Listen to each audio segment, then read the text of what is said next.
My name is Tracy. I'm the CEO of a company called This Labs. I'm a D Slaton, VP of Engineering at This Labs. I'm not sweet and nice. I'm mean and cold. Brandon Mathis, engineering lead at This Labs. Are there models that we should be messing around with? I mean, like top 3 that you think that people should be like playing with? Top 3, like my top 3 are the same regardless. Frontier is Claude, Sun at 4.5, or Haiku. Haiku's been doing pretty good. Codex, I use GPT-5 through Codex, and then Gemini. Yeah, even though Gemini, I'm kind of like starting to put to the side. So Yeah, Gemini needs to come out with a 3.0 already, I feel like. I mean, Apple has hired Google to build them a model now. So Apple's totally given up the ghost on trying to make Siri an AI thing. And they're trying to pay Google $1 billion to make them a new model. So Google must know something. I mean, Apple's very confident working with them. I mean, it's a handshake. So if Apple and Google are like the OG, and then you have like Anthropic and, OpenAI and whatever, they're not the OG. So you think about, mostly, I'm going to say the dudes in the room who are like, who do I call? It's going to be the dudes that you've known for a while, right? That's what I think, really. I mean, I don't think Google has proven that they've made like one of the best models out there. I mean, I've been cooling on Gemini Flash a lot. I think it's effective. It's cost effective. It's one of the cheapest models out there from like a token cost generation standpoint to use. And it's got a massive context menu. So it's like, it's very like stable in like really crazy scenarios. You can throw a ton of context at it. It's really fast to respond. But the trade-off is I just don't find that like the quality of responses are that exceptional. But I still do get some really good responses when I'm doing like, when I'm just Googling coding questions, that prompt will appear now at the top of Google, and everyone hates on it a lot. But sometimes I get some good value out of that. But I don't actively go to Gemini to do anything. It's served to me as a byproduct of me going to Google now. I'm only doing Claude and GPT-5 really, or like the top models I would say I use daily right now. Yep. The problem I had with Gemini, like I use, like, I'm pragmatic, and it would say it would do things, but it doesn't. It just flat out don't do it. I'll say update the version of the package JSON. It'll say, okay, I've done it.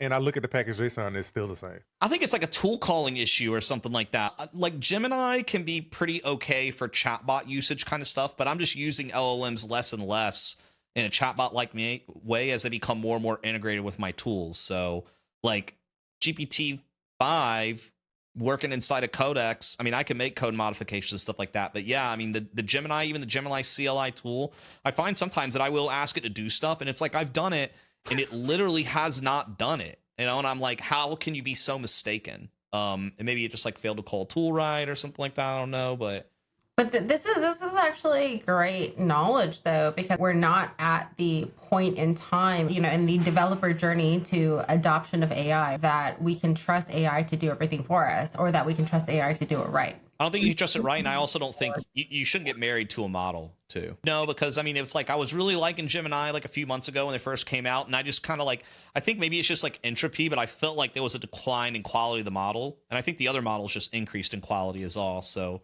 maybe I'm just waiting around for that 3.0 release, but I mean, that's why I like using tools like Rue Code inside of VS Code to stay like flexible across multiple different models and stuff like that. And I've been playing with some of the more open models too lately, Okay. Which one have you been playing with, Brandon? Oh, you want to hear about the new one that I'm excited about? You want to hear about the new one? We'll be back to the episode in a second, but first, I'd like to acknowledge the team behind the channel, This Labs. We're seeing 3x to 5x productivity improvements with our teams and clients using tools like Cursor, Claude Code, and GitHub Copilot. We help teams adopt these technologies and get max value out of them through strategic partnerships, trainings, and other software engineering services. Check us out at ai.this.co.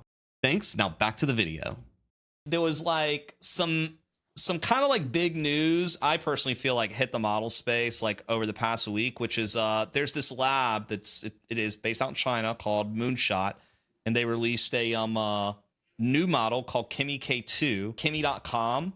And it is a chatbot, and you can start chatting into this. Now, this is hosted by Moonshot Labs, but this model is an open model, and they, publish some details about the weights and results and testing they've gotten versus like ChatGPT and Claude. And I mean, some pretty impressive like benchmarks I think have come out from them in terms of like their capability to stay equal to or possibly even better than Claude and GPT, which these are closed weight models. That means you cannot take Claude or GPT and like run it on a machine on your own. It's not open source. You can't modify the weights in any way. It's completely proprietary and held off. And it's very interesting to see this like open weight model come out and say like, there's this one test that I like to follow very closely called Humanity's Last Exam, which is this giant text document that you can give to an LLM to test it on questions and stuff. And it'll say how accurate, you know, these models are at answering this. Kimi K2 got like a 50%, you know, I mean, it didn't pass the test. Apparently humans get a 29% on this, by the way, but that's neither here nor there, I think. And then, I mean, that's like on par with where OpenAI is, where Claude Code is. And then like, equally as interesting, I thought this was cool. This is what got me looking at this model, was like looking at the intelligence in comparison to the cost for these models. So you'll kind of see here, like grouped up, higher is better for this metric. You've got GPT-5 scores very high on intelligence. And right now, number 2 is Kimi K2, which is a model that if you have a computer with enough GPUs in it, you could run it yourself. And then on the other end, speed, I personally don't care about. I couldn't care. I could care less about the speed of my LLM responses right now, because I don't build a lot of tools. I more interact with them. But the price is something I think is pretty significant. Like for, you know, an equal amount of tokens generated, GPT-5 is like up here. Kimi K2 is like way, way, way down. And this is like creating this kind of new, like optimized 3.4 compared to 1.1. Or yeah, I mean, 4 clocks on it.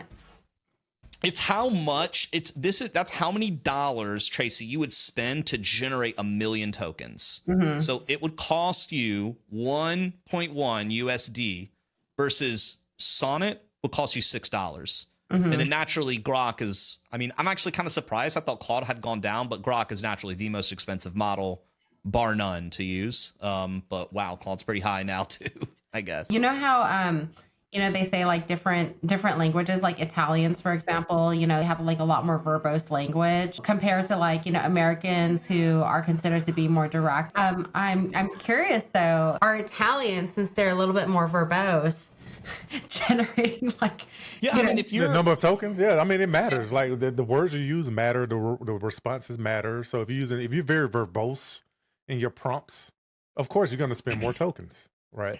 But this is the price here is more of like, hey, the cost of the infrastructure. Yeah, I mean, it's intended for this to be totally fixed, and I think people definitely look at this, especially if you're a company that runs into a problem where the space is like, you know, maybe your company, it's all Italian, you know, and you got to generate way more tokens to get your work done, man.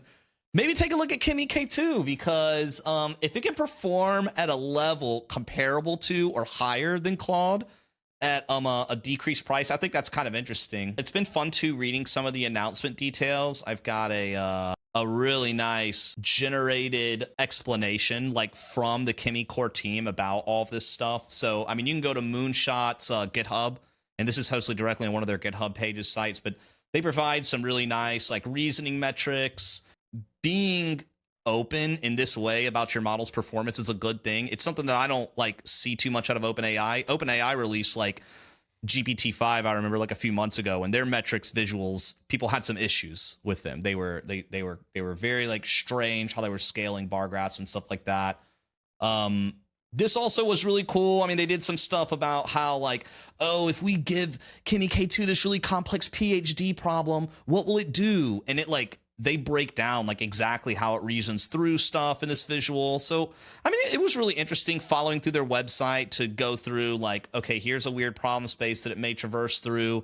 Here's some example web applications that it's generated. Someone said, make a rudimentary version of Word, and this is what Kimi K2 spit out. I mean, I think this is pretty compelling. They have several different examples of all different kinds of stuff that they've made. Do you remember like going back to Framework Wars and how it was like, oh, here's the benchmarks, you know, and like every conference is like, oh, well, here's the benchmark, and this is why React is so much faster.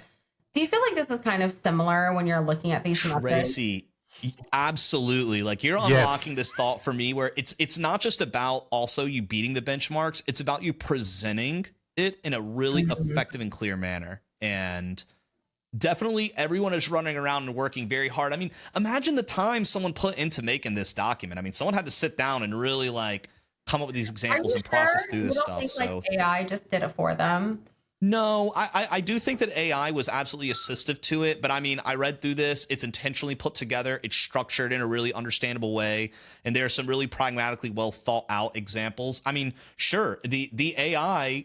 I mean, these are all the AI's responses, and the code that I just showed you was all AI generated. But a human sat down and I think came up with some really effective and compelling examples that make me go, as an engineer, like, wow, okay, like if this model can do this and not cost me hundreds of dollars a month, that's interesting. Because I mean, I'm at the point now where I'm spending like 100 plus and maybe even a little bit more per week on Claude.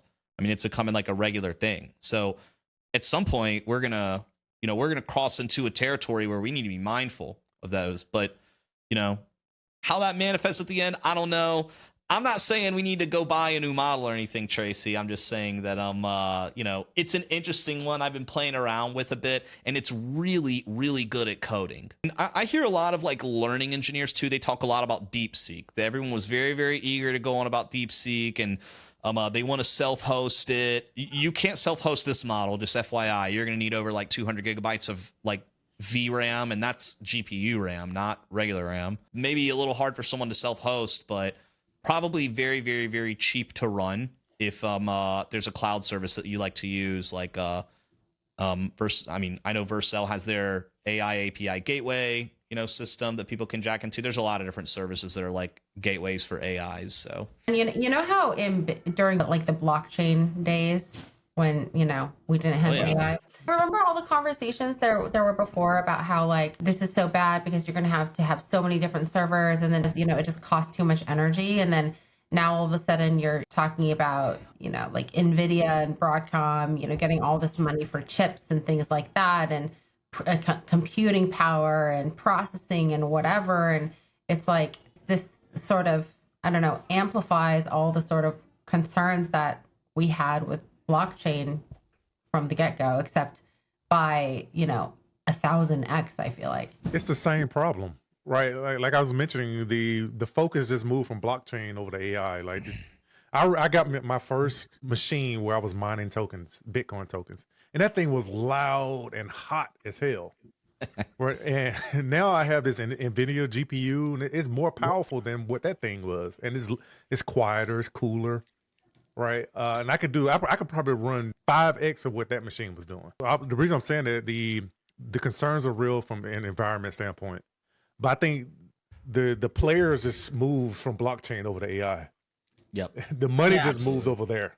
But we still need blockchain, right? Yeah, it's perfect for AI, especially with tokens and all of that. Oh my gosh, it's perfect for AI. We're just not talking about it. It's just got to come down to a matter of like, how much value are we producing here? I personally was very concerned about the whole crypto, mining thing. I was hearing about just to mine and sustain the blockchain alone was consuming like all these kilowatt hours. And that was just to like maintain the blockchain.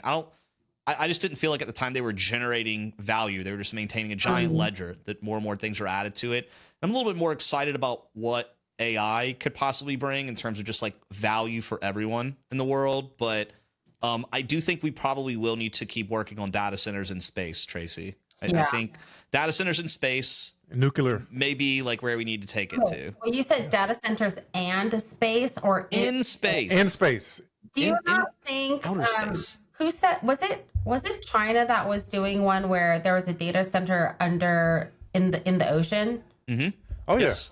Yeah. Microsoft has done that as well. Is that not better though than sticking something out in space? No, because then it's an impact on the environment, right? It's an impact on the fish in the ocean. It's an impact on it's going to warm the oceans. That's true. In space, you can do nuclear, you can do data centers. You don't have all the constraints, right? It still might explode, but still, you have other constraints, though, I suppose. But I do like that. So all engineers like now get the opportunity to go to space because you have to be like, and this is such a stereotype, but then like engineers have Like, don't you have to pass like some crazy fitness tests and things like that to Oh, go? Tracy, come on. Come on. I'm not saying that I wouldn't make it. I wouldn't make We it. can do it. all day. No, but they would be like, Brandon, do one single pull-up, Brandon. All you need to do is one pull-up and you can go to space. And I wouldn't make it, man. I feel like in the development world, we're always saying, look, like Sonnet is the de facto, right? Yep. And okay, then you're going out and you're testing all these different models, and you think it'll be better, or Well, all right. So I'm gonna get on the high horse. The models are only as good as the data is trained on, right? And we're starting to get a bunch of AI slop like being produced. So it's starting to train on slop because human, like I think what we bring to the table is like the ingenuity and the thoughts that can frame things for these models, right? So and because we're not producing as much content as we once were, like blogs or whatever. So then it's training on that. Then we start getting upset about hallucinations and all of that stuff. All I'm saying is like the gold going forward is going to be the human knowledge and the experience that we've gained. I think that's going to be gold. I was just on this panel for the Microsoft Fabric Tour, and we were talking about AI. The moderator, Beverly, she was saying that humans are becoming more AI is becoming more human. And I would say, I always feel differently about that. AI is making us more human. Okay. We're becoming more efficient in certain things, right? And then we can do more human things like go grow a garden or whatever. But as humans, we're saying, all right, I'm getting more efficient at it, so I'm gonna do more versus less. So now I can do more and more and more and more, and we're becoming more and more like the machine, right? Versus now I can take a break. Let me go look at the sun. Let me go get some vitamin D naturally, or let me go run. This generation has like more access to potential than like ever before. I mean, like, is AI making us more or less human? The perspective gets weird, but I can definitely see myself making an argument for like, I mean, if I want to pick up a hobby, it's like easier than ever to do. If I want to start a business, like, I mean, I have this like assistant and source of like research that I can do. This whole idea, right, of, oh, okay, all of a sudden AI can do a lot for you. That makes me feel like, wow, I could start like 4 businesses, 5 businesses.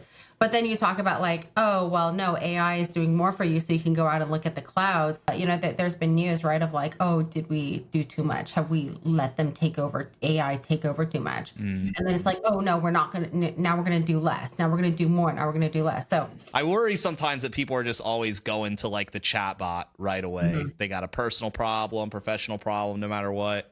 LLMs still do a pretty good job of gaslighting you into like something that you could even suggest may be the problem. Like, use the LLM, equip yourself with some knowledge. You know what I mean? Like, if you want to talk to a general contractor about whether you can like hang a cabinet somewhere, I don't know, like take a picture of that and upload it to ChatGPT. Maybe you'll learn something, but that doesn't mean that you stop there. Then now when you talk to your general contractor, you both might be able to talk to something instead of speaking right past one another because maybe you lack context or something. I don't know. I mean, I was using ChatGPT to help me like configure my microphone and everything that we have set up for the podcast. And that was really useful because then I could go back to my friend who is a bit of a sound engineer and say like, how do I configure my compressor and not sound like I had no idea what I was talking about. Well, this was a fun episode. Check out the stuff that our company is doing, thisthought.co. We do a lot of AI enablement. Check myself out on LinkedIn at Tracy S. Lee. AD on LinkedIn and X. You can find me more on LinkedIn. You can just Google my name. I should be everywhere. All right. We'll see you next week.